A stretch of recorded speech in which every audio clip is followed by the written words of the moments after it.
Hello everyone, नमस्कार सभी को। एक बार फिर से स्वागत है आप सभी का आपके अपने यूट्यूब प्लेटफॉर्म JRF अड्डा हिंदी मीडियम पे। तो आशा करता हूं कि आप सभी की री नेट एग्जाम की जो तैयारी है बहुत ही अच्छी तरीके से चल रही होगी। और बिल्कुल आप सभी के पास जो भी आप सभी ने पहले गलतियां करी थी या जो भी आप सभी की पहले कमियां थी उनको पूरा करने के लिए आपको ये जो समय मिला है इसका अच्छी तरीके से आप सभी जो है इस्तेमाल कर रहे होंगे।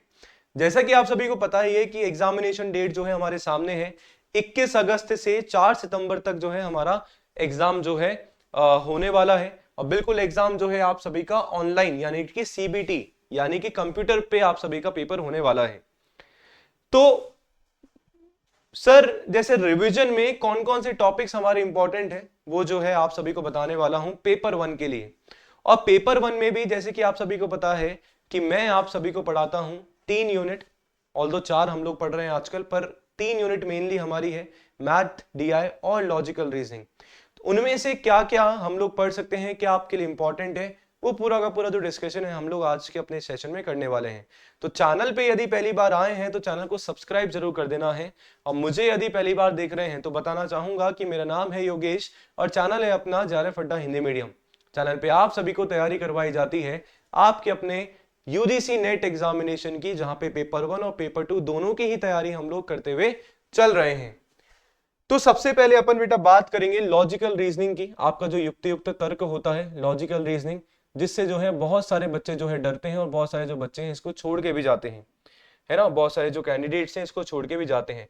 पर सर छोड़ के जाना मुझे लगता है कि कहीं ना कहीं हम लोग मार्क्स हमारे अपने आप खुद से ही कम कर रहे हैं, क्योंकि अभी समय है 40 दिन का भी बीच में समय मान के चलेंगे तो अपने पास अच्छा खासा समय है, सीख सकते हो जो आपने पहले नहीं सीखा है।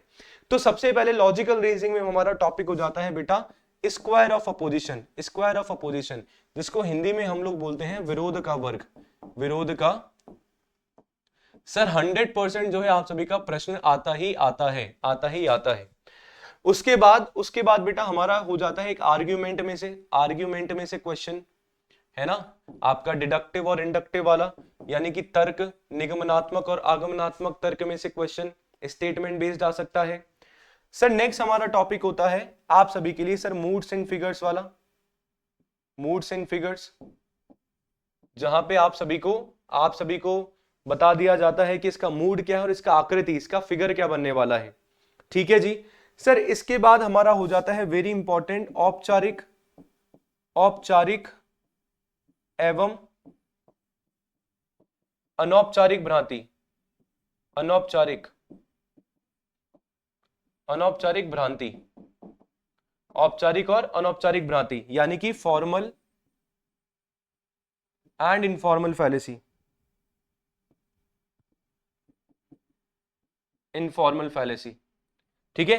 फॉर्मल में पूरे हमारे जो 6 हमारे प्रकार होते हैं पूरे के पूरे।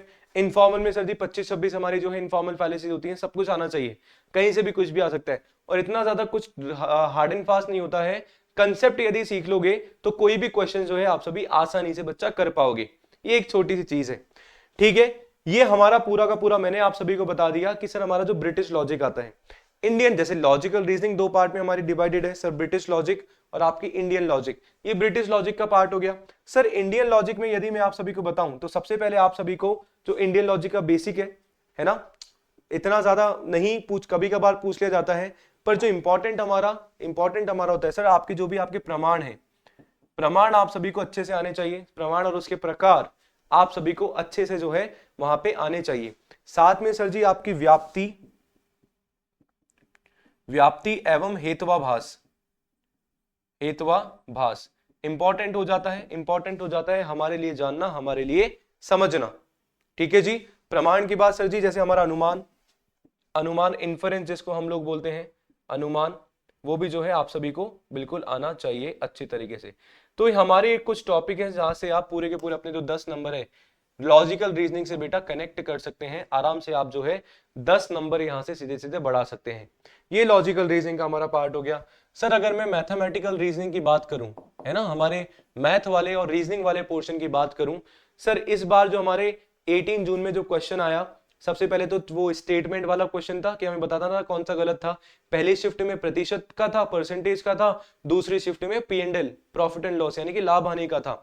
तो मतलब दो टॉपिक तो हमारे इंपॉर्टेंट हो ही जाते हैं सर जी। एक तो हमारा प्रतिशत हो गया, प्रतिशत यानी कि परसेंटेज वाला।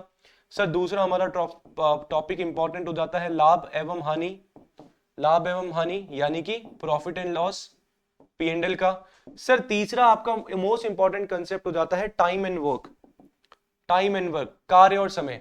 अब इसमें भी सर जी तीन तरीके के कंसेप्ट, सर आपके ट्रेन वाले क्वेश्चन, सर आपकी नाव वाले, up stream down stream boat वाले, धारा के अनुकूल धारा के प्रतिकूल, और सर आपके मैन वाले, आदमी वाले, ये आदमी इतने काम को इतने दिन में पूरा करते हैं। तीनों कंसेप्ट अच्छे से आने चाहिए। सर एक और इंपॉर्टेंट हमारा यहाँ पे टॉपिक हो जाता है जो आप सभी को समझना है मैथमेटिकल के लिए, मैथ्स के लिए, सर SI और CI, simple interest, compound interest, सरल ब्याज और चक्रवृद्धि ब्याज, क्वेश्चन आप सभी का यहाँ से बनता है। तो ये मोटे मोटे टॉपिक्स हैं जो अपन सभी को करने ही है। बाकी जैसे एवरेज हमारा हो गया, एवरेज हो गया, और आप सभी का रेशो वाला हो गया, रेशो वाला, ये आप सभी को करना है। एवरेज बोले तो सर हमारा औसत, औसत, रेशो बोले तो अनुपात समानुपात, ठीक है, सही है। कोर टॉपिक सर आपके यही है, यहीं से हमारे पूछे जाते हैं, है ना। मेजर प्रैक्टिस आप सभी को इनकी करनी है। वहीं इसके अलावा जैसे में रीजनिंग वाले जो टॉपिक्स हैं सर इंपॉर्टेंट हमारा हो जाता है, जैसे आपका ब्लड रिलेशन हो गया, रक्त संबंध आप सभी का हो गया।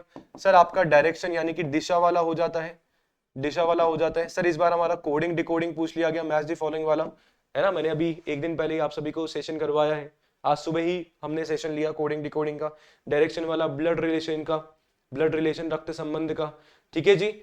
पजल वगैरह पूछी नहीं जाती है इतनी ज्यादा, कैलेंडर से, कैलेंडर वाले क्वेश्चन आप सभी के यहाँ पे आ जा सकते हैं। तो ये हमारे कुछ टॉपिक हो जाते हैं मैथमेटिकल रीजनिंग के, जो आप सभी के लिए जानने, आप सभी को करने इंपॉर्टेंट हो जाते हैं, और सीधे 10 नंबर आप सभी के यहाँ से बन जाते हैं। तो 10 लॉजिकल रीजनिंग, 10 सर हमारी मैथमेटिकल रीजनिंग। आगे हमारा होता है जो 10 नंबर और हम लोग तैयार कर सकते हैं सर आपकी DI से, डेटा इंटरप्रिटेशन से। इस बार शिफ्ट 1 की DI ठीक ठाक थी, सॉल्व हो गई थी, बस शिफ्ट 2 में जो DI हमारे पास आई सर, 2 टेबल दे रखा था और वो बन नहीं रही थी एक्चुअली, है ना, टाइम जरूर लगा रही थी। तो मैं आप सभी को बोलना चाहूंगा कि सर 10 नंबर हमारे पास है यहाँ पे, अभी है 40 दिन, मैं बोल रहा हूँ एक दिन में एक DI तो सॉल्व कर ही सकते हो सर। अभी मान लो शुरू में आपके आधा घंटा लग रहा है, पेपर तो आपने दिया ही है ना, आधा घंटा, फिर 25 मिनट, 20 मिनट, 15 मिनट, हो जाएगा सॉल्व। मैं बोल रहा हूँ 40 दिन में 40 DI सॉल्व नहीं कर सकते क्या? 40 दिन में यदि 40 DI सॉल्व कर ली ना आप लोगों ने, रियलिस्टिक बात बता रहा हूँ, ठीक है, एक दिन में कर सकते हैं। यदि JRF पाना है तो करना पड़ेगा, बात ऐसी है। 40 DI सॉल्व कर लोगे, मैं ये बोल रहा हूं कि कोई नहीं रोक सकता कि आपके पूरे ये यहाँ पे 10 में से 10 नंबर आप लोग ले लो। भाई 10 भी एक्सपेक्ट नहीं कर रहे हो तो 8 तो नंबर आपके DI से आ ही जाएंगे, यदि आपने आज से ही डेली की एक DI जो है सॉल्व करना शुरू कर दिया है तो।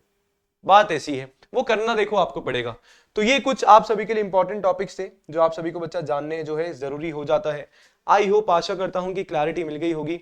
इसके अलावा कुछ भी पूछना है कमेंट में आप सभी जो है पूछ सकते हैं, कोई दिक्कत वाली बात नहीं है। एंड आप सभी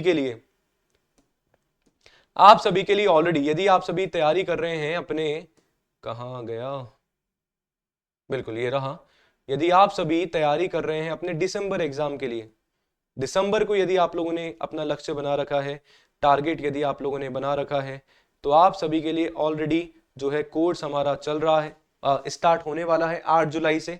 पेपर 1 की लाइव क्लासेस होने वाली हैं आपके एप्लीकेशन पे, और पेपर 1 से आप सभी जो है एनरोल करवा सकते हैं।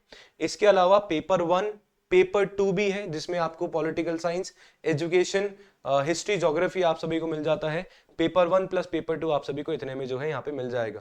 तो कोई भी यदि डाउट है दिए गए नंबर पे कॉल कर सकते हैं।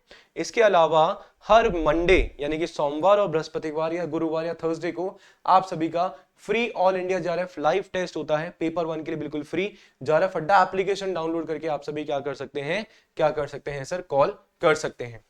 ठीक है जी, आई होप, आशा करता हूं कि समझ में आ गया होगा सारी चीजें। कुछ भी डाउट होता है कमेंट जरूर करिएगा, और मिलते हैं नेक्स्ट क्लास में। बने रहिए टीचर्स स्पॉटलाइट JRF अड्डा हिंदी मीडियम के साथ। धन्यवाद।